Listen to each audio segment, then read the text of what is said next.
Halo adik-adik, kita akan bahas soal kenalkan dulu nama kakak Edi, kakak adalah tutor biologi. Kali ini kita akan bahas 2 soal UTBK atau SBMPTN. Lanjut ya, langsung aja yuk. Nomor 1 di sana menanyakan tentang Bacillus thuringiensis yang digunakan sebagai biopestisida. Sebenarnya biopestisida itu apa? Sesuai dengan namanya, bio itu menunjukkan bahwa saja itu alami atau organik. Berarti dia digunakan untuk pembuatan pestisida alami sehingga dia lebih ramah lingkungan kayak gitu. Kenapa digunakan Kak? Ya karena Bacillus thuringiensis ini memiliki karakter khusus, yaitu yang pertama, kata kuncinya adalah saat dia melakukan sporulasi atau nama lainnya itu pembentukan endospora. Apalagi Kak itu endospora? Endospora itu merupakan bentuk adaptasi suatu bakteri saat suatu bakteri itu berada dalam kondisi tercekam gitu ya. Tapi nggak semua bakteri mengalami itu ya. Nah, saat sporulasi atau dia membentuk endospora, dia akan menghasilkan suatu protein. Dan protein itu berbentuk kristal, gitu ya, protein kristal. Sehingga dikatakan nanti digunakan istilahnya itu gen cry.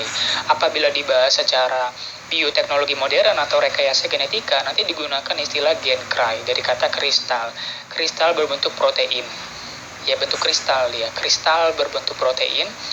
Maksudnya kristal tadi merupakan protein yang nanti ternyata setelah diamati protein kristal ini tadi merupakan sifatnya endotoksin atau dapat meracuni pada bagian dalam tubuh suatu gen target atau suatu makhluk target.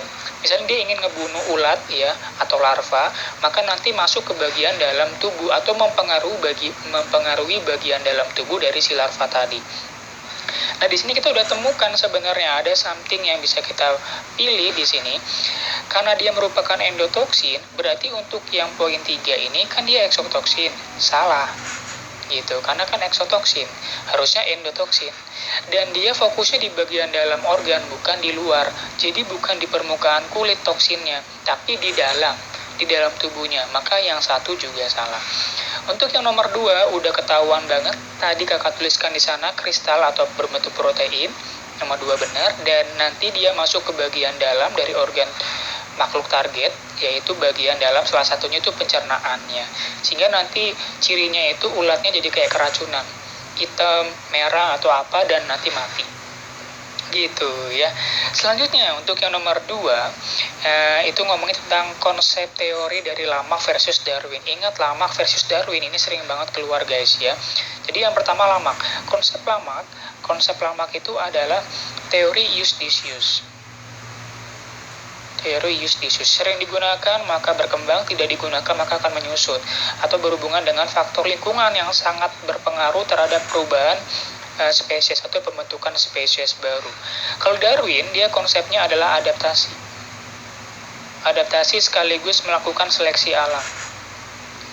Sama halnya dengan perbedaan pendapat bahwasanya kalau di Lamarck itu dulu ada jerapah leher pendek, kemudian karena kebiasaan melakukan aktivitas di lingkungannya berupa ngambil makanan yang tinggi, sehingga dia jadi panjang.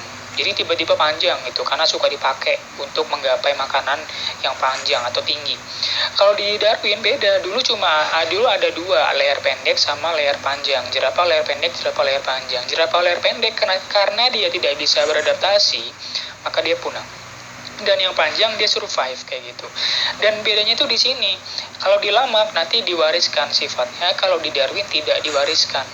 Jadi kalau kamu cek di sana ada yang bisa kita cek di sini. Untuk yang pertama, seleksi alam mendorong evolusi itu Darwin. Bukan perbedaan, tapi itu punya Darwin. Lingkungan tidak berpengaruh, itu Darwin. Pembentukan spesies yang sama, ini persamaan, bukan perbedaan. Ini juga persamaan. Jadi mereka itu debatnya di bagian mana sih? Debatnya di bagian C. Gitu ya. Jadi jawabannya kalau yang tadi nomor 1 itu 24C, yang kedua juga C. Kayak gitu guys. Jadi pahamin secara konsep atau kata kunci dari setiap soal ya guys. Kalau nomor 1 hafalin aja atau pahamin bahwa BT itu nanti dia berhubungan dengan gen cry, itu protein dan sifatnya endotoksin, ngebunuh ulat, digunakan sebagai rekayasa genetika untuk biopestisida. Kalau konsep yang teori evolusi, ingat aja Lamarck sama Darwin itu berbeda di asal-usul jerapahnya, bentuk lehernya, kemudian konsep teorinya sama diwariskan tidaknya. Itu ya guys. Maaf agak kecepatan karena terbatas waktu.